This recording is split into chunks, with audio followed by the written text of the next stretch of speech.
La pesca del día. Jan Rabe. Audiocuento editado por Juan Pablo Flores Montaño. Para El Amo del Calabozo. 2024.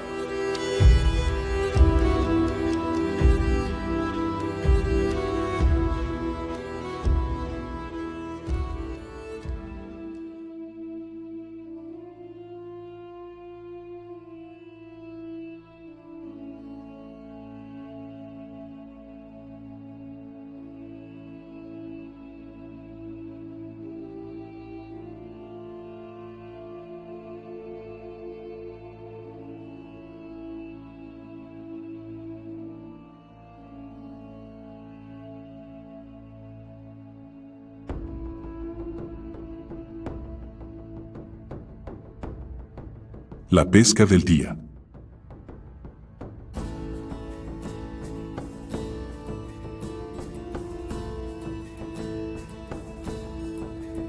Esto es un arte, y yo soy un artista. Sí, un artista que se ha quedado sin pinturas. Esto fue puntualizado con un sonoro y burlón bufido y una buena palmada en el muslo. ¿Has pescado alguna vez, Red G? SHHH. Harás que se escapen. Red G balanceó las delgadas piernas sobre la orilla y se echó hacia adelante lo suficiente para agitar con los dedos de los pies el agua agradablemente fresca del río de oro. Una pálida bruma gris se cernía sobre la mayor parte del río, leve celaje matutino que el sol trataba de desalojar.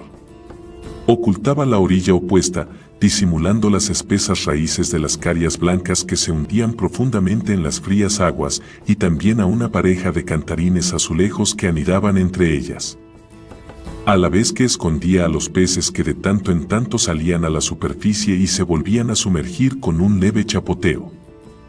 Los pequeños dedos de Red G sujetaron la caña pulida y con un movimiento tan diestro que él mismo se sorprendió, tiraron de la caña hacia atrás, luego hacia adelante, describiendo un grácil arco con el sedal sujeto a la punta hacia el centro del estrecho río. El señuelo penetró en la niebla con un blob apenas perceptible. ¿Cómo se supone que vas a pescar algo, Red G, si no puedes ver? Puedo verte a ti, Molay, retrucó Red G. Miró a su compañero de piel amarilla que se había colocado detrás de él y alargó una zarpa hacia atrás para coger juguetonamente el grueso cuerno de su amigo. Molay sonrió, dejando ver una fila de dientes afilados como agujas del color de las hojas secas del abedul. Molay era un kobold, una diminuta criatura gobinoide, con un rostro vagamente humano, aunque se parecía más a un cruce entre lagarto gigante y rata, con un asomo de erizadas cerdas marrones que le salían de la correosa mandíbula inferior.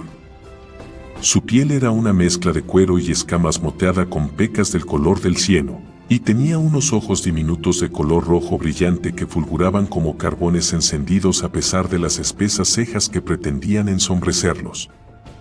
El hocico del kobold parecía extrañamente aplastado como si se le hubiera compactado al chocar contra un objeto resistente y terminaba en una brillante nariz negra de la que goteaba algo verde.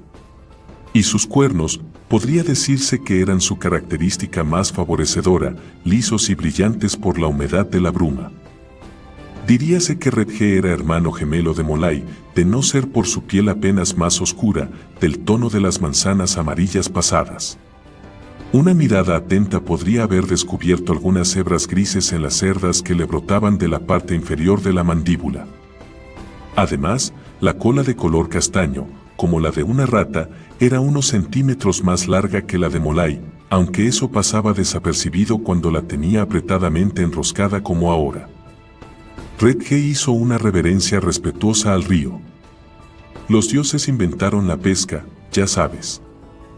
Molay le dirigió una mirada burlona. Abaok, dios de los mares y ríos y de todos los peces. Me postraría ante él, sin duda, si estuviera ahora aquí. Ese es Habacuc, Red G. Red G arrugó la nariz y resopló, con un ruido semejante al crujido de las hojas secas. Tiró de la caña hacia atrás hasta que la punta tocó la hierba detrás de él y luego la lanzó a la derecha y hacia adelante, dejando caer el señuelo en un lugar diferente, más próximo, donde pudiera mirar cómo se hundía esta vez.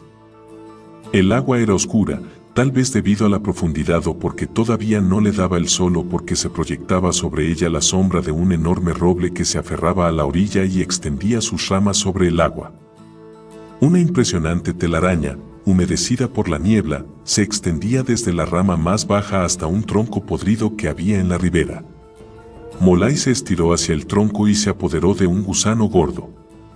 Se lo metió en la boca con un chasquido y no tardó en tragarlo. «Vuelvo a tener hambre, Redje». El estómago de Molay gorgoteó como para confirmar sus palabras. Redje echó la cabeza hacia atrás, indicando un gran arbusto cargado de bayas que había a pocos metros de ambos. Un enjambre de moscas azuladas zumbaba a su alrededor y algunas se posaban en una bota vieja que asomaba por debajo de la rama más baja. «Todavía queda algo de enano Gully por ahí, Molay». El joven kobold escupió algo viscoso al río. «El grande era demasiado duro, Redje. No puedo sacarme el gusto de la boca». «Pero el pequeño estaba bueno, ¿no es cierto?». Molay asintió. Sin embargo, no tenía mucha carne. «Tengo hambre, Redje». El joven kobold se pellizcó una verruga que tenía en el carrillo y se rascó el estómago. «Tal vez no tendríamos que habernos apresurado a matar a los enanos Gully, tal vez hubiera sido mejor dejar que hicieran antes un poco de magia. A lo mejor pescaban algo para nosotros». Redje le hizo una mueca. «No necesitamos a ningún tonto enano Gully para pescar algo que comer». «¿No oíste lo que dijeron?». Molay no respondió. Estaba observando el lugar donde el sedal entraba en el río y se relamió con solo pensarlo. «Pues verás, yo estaba escuchando atentamente, Molay. Esos enanos Gully dijeron que la caña de pescar y el señuelo eran mágicos. Estuvieron hablando de eso algún tiempo mientras nosotros los acechábamos. No necesitamos a ningún enano Gully. Tenemos la magia aquí mismo». A Molay le volvieron a rugir las tripas. El más grande dijo que el señuelo se lo había dejado su abuelo y que él se lo dejaría al pequeño un día cuando muriera. Claro que ahora está muerto y eso no va a suceder, que Abaok sea loado. Redje meneó el extremo del sedal.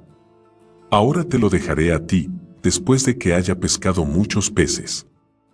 Molay hizo un gesto de escepticismo levantando una ceja. «¿Lo dudas?». Redje, tal vez antes de matarlos y comérnoslos deberíamos haberles preguntado a los enanos Gully cómo se usa el señuelo mágico. «A callar», le contestó Redje con expresión ceñuda. «¿Podrá ser tan difícil? Solo es cuestión de tiempo que consiga un buen pez». Cuando el kobold mayor volvió a tirar de la caña, la mano provista de garra de Molay se apoderó del sedal y lo levantó. «Quiero echarle una buena mirada a este señuelo mágico, Redje». Molay recogió el objeto en la palma de la mano. El señuelo tenía más o menos el tamaño del pulgar de un ogro, segmentado a la mitad y con las partes unidas por un brillante hilo de plata. Una de las mitades estaba pintada de rojo sangre y la superficie era lisa y brillante. Llevaba adheridas 2 cuentas azules con el centro negro, imitando unos ojos. La otra mitad estaba pintada de amarillo tan brillante como el sol y tenía un signo redondeado en lo que parecía su estómago. Tenía una cola, un conjunto de sedosas plumas de abubilla rodeando una pluma gris más larga que probablemente habría pertenecido a un halcón. Y dentro del objeto había algo que le daba peso suficiente para hundirse y que sonó como un cascabel cuando Molay sacudió la mano. «¿Qué es eso, Redje?». Molay señaló al signo verde. «Es escritura. Una escritura secreta. Escritura mágica. Tal vez sea el nombre de uno de los enanos Gully». De cada extremo de la señal pendían unos resplandecientes anzuelos de plata en cada uno de los cuales había 4 puntas de flecha de aspecto terrible que emitían destellos. Redje sacudió la cabeza. «No es un nombre. Es una runa o un chisme. Escritura mágica. La escritura, bueno, habla de lo que se supone que hace. Como en este caso, pescar». ¿Por qué no hemos pescado nada todavía, Red G? Red G volvió a impulsar hacia atrás el extremo de la caña, arrancando el señuelo de la mano de Molay. La magia lleva tiempo, eso es todo. Tienes que tener paciencia. Todo el mundo sabe que la magia es así. Realmente tengo hambre. Molay estiró la mano para coger una bolsa de lona que había detrás de Red G, abrió la solapa y miró el interior. Había una colección de señuelos, todos ellos perfectamente separados por delgadas tablillas de madera. Algunos parecían escarabajos gordos pero pintados de colores extravagantes, rosa y azules pálidos, verdes brillantes y blancos con motas de color púrpura. Unos cuantos parecían libélulas o tábanos y había tiras de cuero semejantes a reptiles nocturnos.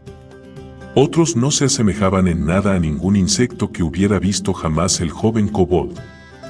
Uno que llamó su atención se parecía levemente a una rana, verde y con pintas negras. No tenía piernas, pero sí una cola de diminutas plumas amarillas. El joven kobold la levantó para asegurarse de que no hubiera ninguna inscripción mágica en la base. Luego se tomó el trabajo de liberar los dos anzuelos y pinchó el señuelo en su boca. Lo trituró rápidamente, lo tragó y lo masticó a conciencia. Luego, con una mueca, cerró la bolsa y la dejó a un lado.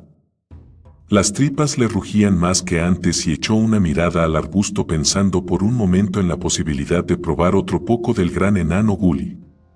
Red G no había tocado la nariz, a lo mejor la nariz no era tan dura. Tal vez.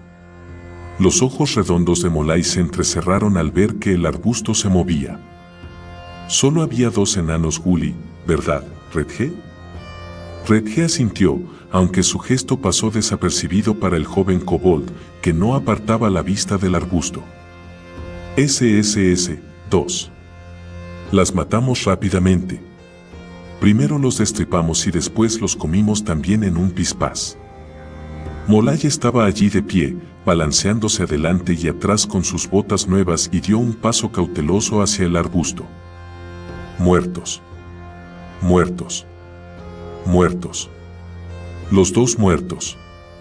Se quedó boquiabierto cuando apareció una cabeza detrás y por encima de las hojas, seguida de un brazo con el que espantaba las moscas azuladas. Raj. El kobold mayor le hizo señal, con la mano terminada en zarpa, de que no lo interrumpiera, impulsó la caña hacia atrás y volvió a lanzar el sedal, esta vez tratando de que el señuelo fuera a parar a las aguas umbrías que había debajo de la telaraña. Raj. SHHH, vas a espantar a los peces. Pues algo va a espantarnos a nosotros. Red G se volvió por fin justo en el momento en que otras dos cabezas se sumaban a la primera. Con un trío de gruñidos salieron de detrás del arbusto. «Trasgos gigantes», exclamó Red G, sacando lentamente el sedal a la orilla y depositando cuidadosamente la caña. Las tres criaturas tendrían más o menos 1,80 m de alto, más del doble de la estatura de los kobolds. El pelo hirsuto de color ladrillo les crecía en mechones dispersos sobre la piel jaspeada de color amarillo parduzco. Eran casi humanoides, con el aspecto de un cruce entre un trasgo gigante desmesurado y un ogro, y un olor más hediondo que el de estos dos juntos. Red G se encontró mirando frente a frente la nariz del que ocupaba el lugar central y que parecía el hocico de un oso. Los labios de hocico de oso se curvaron hacia arriba dejando ver una fila de dientes cerrados mientras profería un gruñido. Red G, Molay pronunció la palabra como una especie de chillido. «Sírvete un poco de carne de enano Gully para comer», empezó a decir Red G, gesticulando exageradamente mientras señalaba con un dedo delgado hacia el arbusto del que asomaban unas botas llenas de moscas. «Solo nos hemos comido al pequeño. Queda mucho todavía». Hocico de oso volvió a gruñir, sonido que repitieron sus dos compañeros como un eco. Luego se golpeó el pecho, que era ancho y palpitante. «¿Qué crees que quieren, Red G? ¿Qué crees que quieren?», replicó quedamente el kobold mayor. Bajando aún más la voz añadió, si tú fueras un trasgo gigante, te conformarías con comer carne correosa de enano gully teniendo a tu alcance un par de jugosos. Magia. Esto lo dijo el más alto de los trasgos gigantes, el que tenía un aspecto más formidable de los tres porque su oreja derecha tenía una melladura producto de una pelea y porque su pecho estaba surcado de gruesas cicatrices en zigzag. Pecho Marcado avanzaba ahora dejando a sus amigos atrás, junto al arbusto. Era el único que iba vestido. Llevaba una túnica vieja, descolorida y desgarrada en la parte anterior para dar cabida a su gran osamenta. El señuelo mágico del que estabais hablando. Eso es lo que queremos. Los otros dos gruñeron y emitieron una especie de ladridos, dando a entender que solo hablaban su propio idioma o que dejaban que Pecho Marcado hablara en su nombre. Pecho Marcado lanzó una mirada furiosa a los kobolds, luego hizo una mueca y de su labio inferior empezó a deslizarse un hilo de saliva que llegó hasta el suelo. Redge afirmó bien los talones en el suelo, sacó pecho y lo miró desafíame. ¿Qué señuelo mágico? Fanfarroneó. El que tienes en el extremo de ese palo. A Molay le temblaban nerviosamente los dedos. Démosle lo que quieren, Redge, puede que así nos dejen tranquilos. Redge tragó saliva con dificultad cuando el alto dio otro paso hacia él. Las moscas azules abandonaron el cadáver del enano gully y formaron un enjambre en torno al trasgo gigante que se acercaba. Pecho Marcado no hizo el menor intento de espantarlas. Unos cuantos ladridos y hocico de oso también avanzó.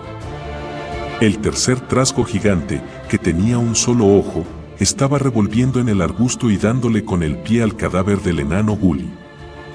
Bueno, supongo que puedes quedarte con este viejo palo, ofreció Redge mientras miraba de soslayo a Molay, que temblaba como una hoja, y musitaba, corre. Dicho esto giró sobre sus talones y corrió hacia el río donde se zambulló dando una sonora panzada. Sus pequeños brazos y piernas se movían tan rápido como podían mientras nadaba torpemente tratando de llegar a la otra orilla.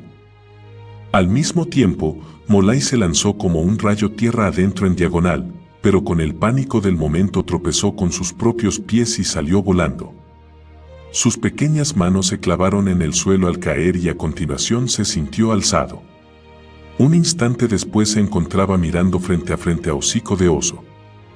El joven kobold sintió náuseas y a punto estuvo de perder el sentido por el hedor del fétido aliento del trasgo gigante.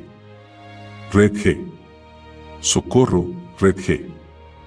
Hocico de Oso cogió al gimiente kobold por el cogote con una mano y poniendo la otra sobre la cabeza de Molay aplicó una torsión y un tirón simultáneos. A continuación, Hocico de Oso se sentó y empezó a darse un festín con la pieza recién cobrada mientras sus compañeros se lanzaban en tromba hacia la orilla. La bruma se había disipado casi por completo, revelando la suave curva que describía la cinta azul del río hacia oriente y occidente, hasta donde los trasgos gigantes podían abarcar con la vista. En la calma absoluta de ese día de Yurkrin, la bruma reflejaba las nubes y la luz dorada del sol produciendo una suave reverberación. Puede que fuera esta capacidad del río para apresar trozos de sol y retenerlos, haciéndoles bailar un ritmo desordenado, lo que había dado origen a su nombre. A unas 80 millas hacia el sur de Palantas, el río de Oro atravesaba las montañas de Vingar que prácticamente rodeaban la renombrada ciudad y se lanzaba formando meandros sobre las llanuras de Solamnia, casi en paralelo al trazado del camino alto del Caballero. Hocico de Oso fijó su mirada en las montañas, de cumbres todavía blancas por los últimos vestigios de nieve de aquel invierno despiadado. El resplandor del sol sobre la nieve lo deslumbró y entrecerró los ojos. En algún lugar, fuera de su vista, los azulejos cantaban y durante algunos minutos se dedicó a escucharlos. En el aire se insinuaba un aroma de lilas que aspiró con fruición. Un brusco gruñido vino a sacarlo de su ensimismamiento. No. Mi primero. Mi pruebo a pescar. Fue idea mía. Pecho Marcado arrebató la caña y la mantuvo en alto para que su compañero tuerto pudiera ver bien el señuelo. Magia. Después de escudriñarlo él mismo durante un momento, añadió, Parece un bicho, ¿no es cierto? Sacudió el señuelo escuchando su cascabeleo. Luego se sentó en la orilla y dejó colgando las piernas con el agua que le daba por las rodillas. Cogió la caña con torpeza ya que su pequeñez no coincidía con sus largos dedos. Hubo una serie de gruñidos de tuerto y de hocico de oso que se estaba atiborrando con los restos de Molay.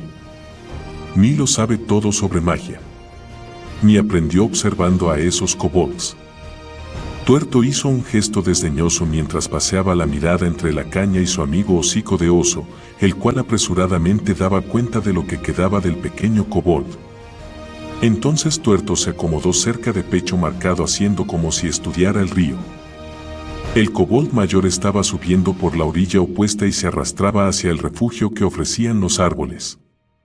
Miró al otro lado del río con gesto compungido y a continuación se alejó todo lo rápidamente que pudo, con una torpeza que resultaba casi cómica.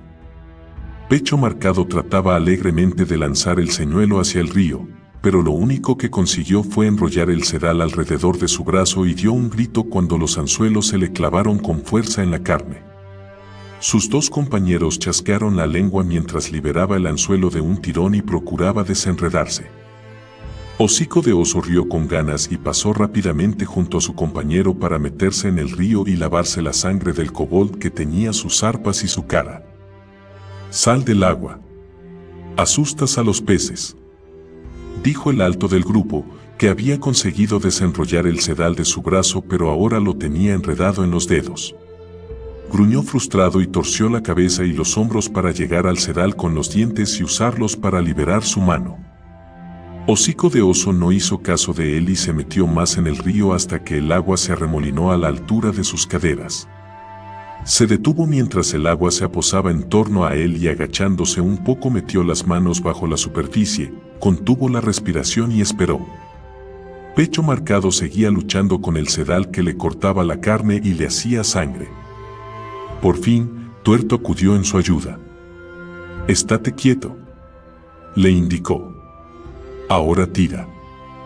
Pecho Marcado emitió un quejido, pero un momento más tarde se había liberado. Se enjugó las manazas en la túnica, aspiró hondo un par de veces y cogió nuevamente la caña. Sin embargo, antes de que pudiera sumergir el anzuelo en el agua, Hocico de oso se volvió hacia la orilla sosteniendo una trucha enorme. «Pesquemos como los hombres», gritó Pecho Marcado. Poniéndose de pie y sosteniendo aún la caña con una mano, tiró la trucha a la orilla donde cayó, coleando. Los otros dos trasgos gigantes discutieron con su habitual lenguaje de gruñidos guturales y se lanzaron sobre la trucha que coleaba destrozándola con sus garras. Las tripas y la escamosa piel desaparecieron entre sus voraces fauces y acabaron con la última espina justo en el momento en que el trasgo gigante alto volvía a colocarse y a poner el mágico señuelo en el agua.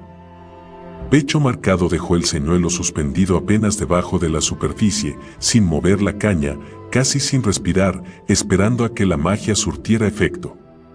Tenía los ojos fijos en el agua, tan clara que podía ver a más de 1 metro debajo de la superficie. Junto a la ribera, donde a él le gustaba pescar, no estaba muy profundo y podía distinguir sin dificultad el fondo cubierto de guijarros que se parecía un poco a la piel de los lagartos, que eran uno de sus bocados favoritos. Vio a algunos cangrejos que se desplazaban sobre los guijarros y reprimió el impulso de inclinarse para apoderarse de uno. Detrás de él, Tuerto y Hocico de oso empezaban a aburrirse y se acordaron del cadáver del enano Gully. Arrastraron el cuerpo rígido de debajo del arbusto sin molestarse siquiera en espantar las moscas. Hocico de oso levantó el morro y dejó bien claro que no le interesaba comer aquello, al menos no por el momento. Tuerto dio un mordisco a la bulbosa nariz a modo de prueba. Escupió la piel con un gruñido y empezó a rebuscar entre las ropas para ver si llevaba chucherías y dulces.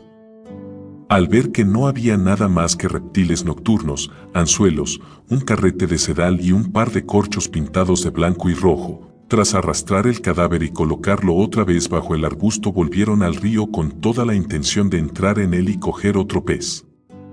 «No», rugió Pecho Marcado. «Pesquemos como los hombres». «Pescáis como idiotas». La voz surgió por detrás del trío de trasgos gigantes. Los tres se volvieron. «Idiotas», repitió una segunda voz. Una forma salió de los bosques tras la voz, con un corpachón mucho más grande que el de cualquiera de ellos. «Quiero probar la magia», continuó la segunda voz, «me gusta la magia». Un Etin, bufó pecho marcado.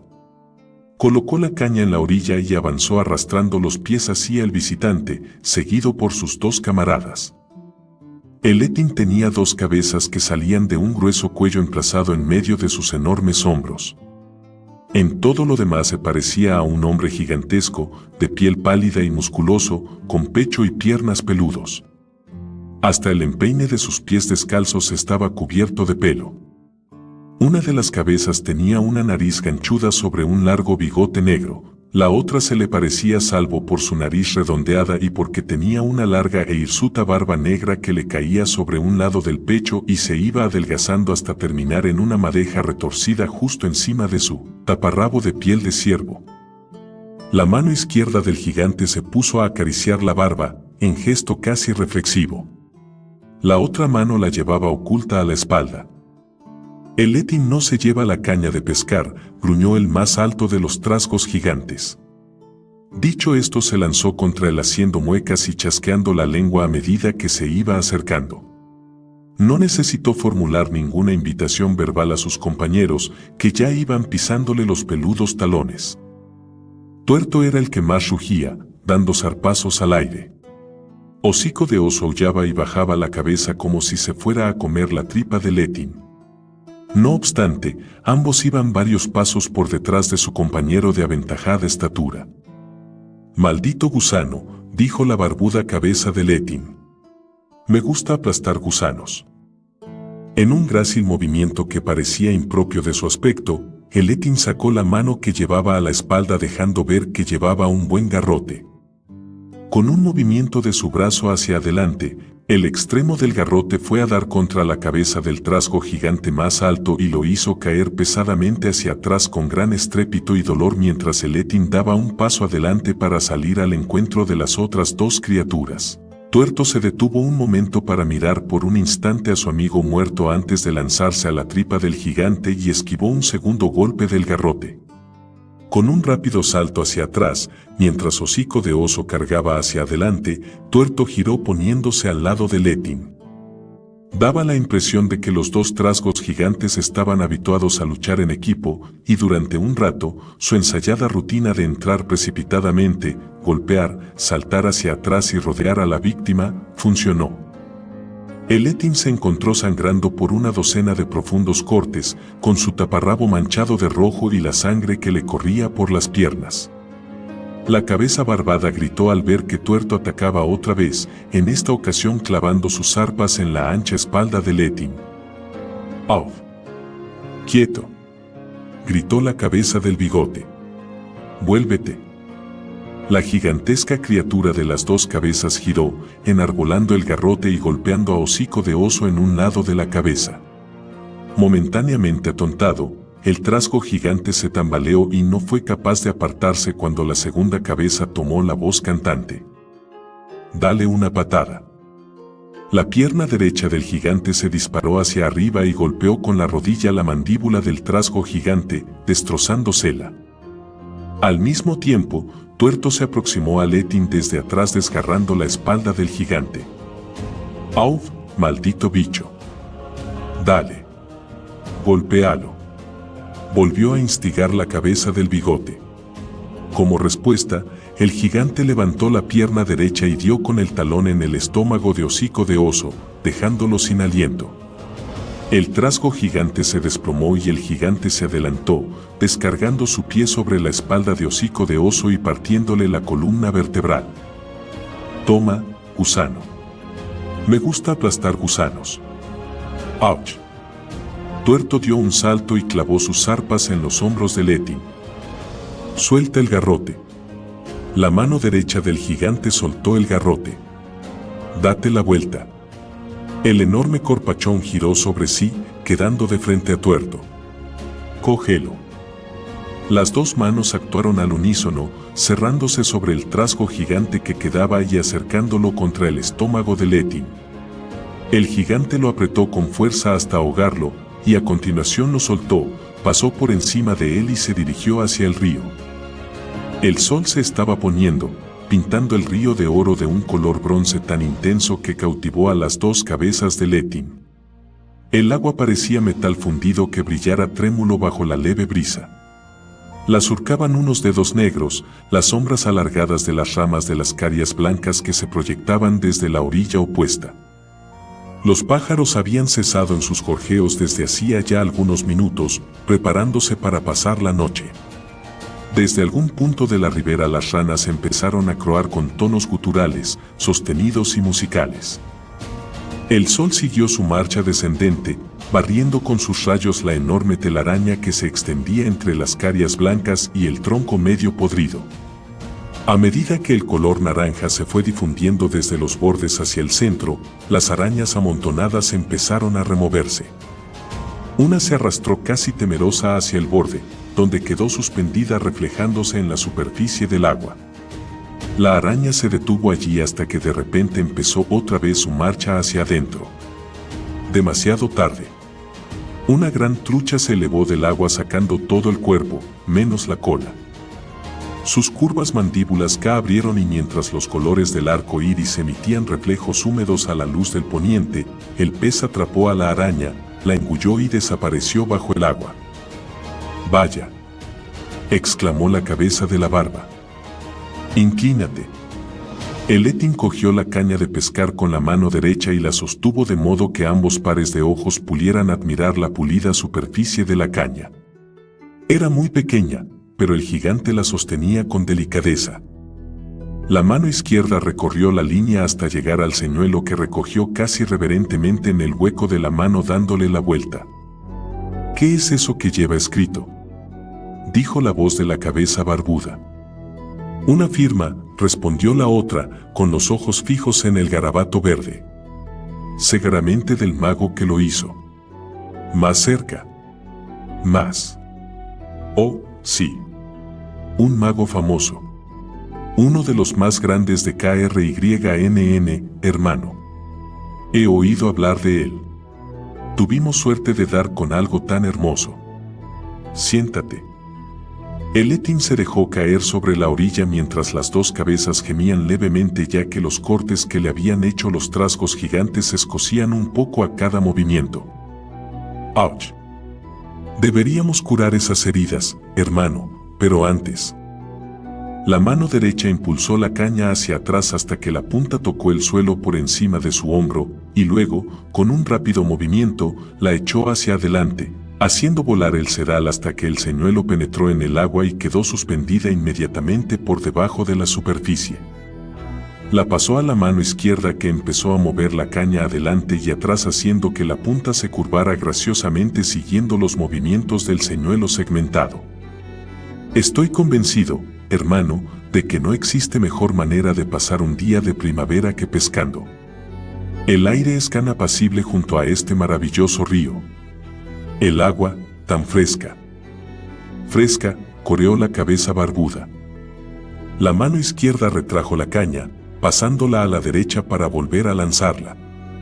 En esta ocasión, cuando el señuelo describió el arco hacia el lugar sombreado por el roble, el agua que goteaba del sedal reflejó la luz del sol formando un arco iris en miniatura. La caña volvió a pasar a la izquierda. «Creo que deben de haber sido los dioses los que inventaron la pesca, hermano». «¿De verdad que?». Ambas cabezas se volvieron a mirar la mano izquierda. Una gorda araña parda se había descolgado de la telaraña y avanzaba por el largo y musculoso brazo de Letin. «Ouch. Nos ha picado». «Cierto». La mano izquierda se estremeció y se sacudió y los dedos soltaron la caña. «Querido hermano, creo que es veneno», terminó la cabeza barbuda. El Letin se inclinó hacia adelante y cayó al río con un sonoro chapoteo. El agua estaba más oscura bajo las ramas salientes del gran roble. Más oscura y más profunda. Mientras el gigante bicéfalo se hundía bajo la superficie, la caña empezó a apartarse de la orilla. Primero lentamente, como si flotara con la corriente, a la deriva, apartándose del gran árbol y de la telaraña. Luego pareció detenerse, dio la vuelta y cogió velocidad mientras se alejaba en la dirección opuesta.